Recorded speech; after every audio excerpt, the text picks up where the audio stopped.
Hello friends, let us now learn some important points about the nutrition. So in the nutrition, first important thing is we have weight for age.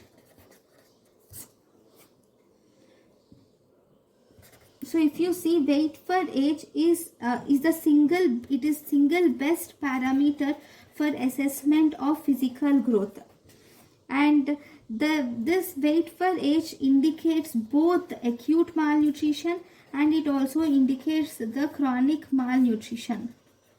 It indicates both acute and chronic malnutrition. This is weight for age. The second important thing is we have height for age. This height for age is actually a stable measure of growth. It is the stable measurement of growth. And here this height for age, if it is low, it will indicate chronic malnutrition. It will indicate chronic malnutrition. Then we have the next indicator, third indicator, which is weight for height. So this low height for age is called as stunting. It is called as stunting or dwarfism. Okay, this low weight for height, this low weight for age is called as underweight. Okay, then we have weight for height. Weight for height is actually more important than weight alone. It is more important than weight alone, and if this is low, this is called as wasting.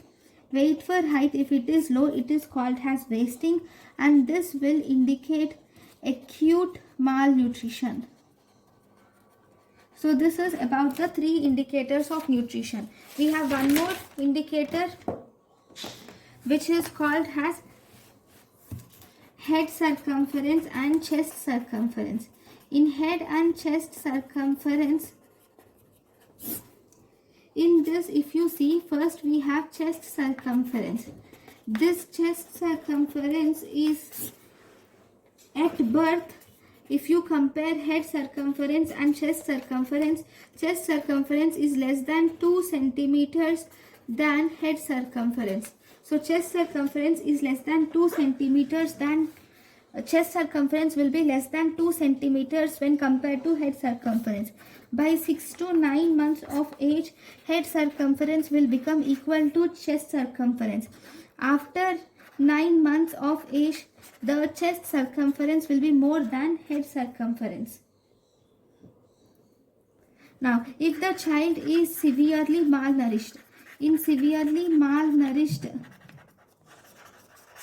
children, you will see that this overtaking this chest circumference more than head circumference, this is actually delayed by 3 to 4 years. So these are 4 main parameters of growth. Now, if you see the WHO classification of undernutrition.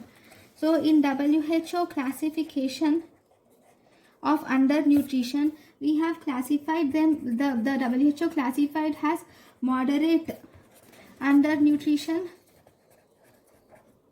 and severe undernutrition. So first, in the moderate undernutrition, weight for height is wasting. This weight for height, if weight for height, thus it is between the standard deviation of -2 to -3, that is around 70 to 79% expected, then that is moderate malnutrition. If it is less than -3 standard deviation, then it is that is less than 70% expected, then that is severe malnutrition. Then if height for age, if you see, that is for stunting, we take height for age. So if this height for age, if it is the standard deviation is -2 to -3, that is around 85 to 89% expected, then it is moderate malnutrition. If it is less than -3 standard deviation, that is less than 85% of expected, then we call it as severe malnutrition. So thank you.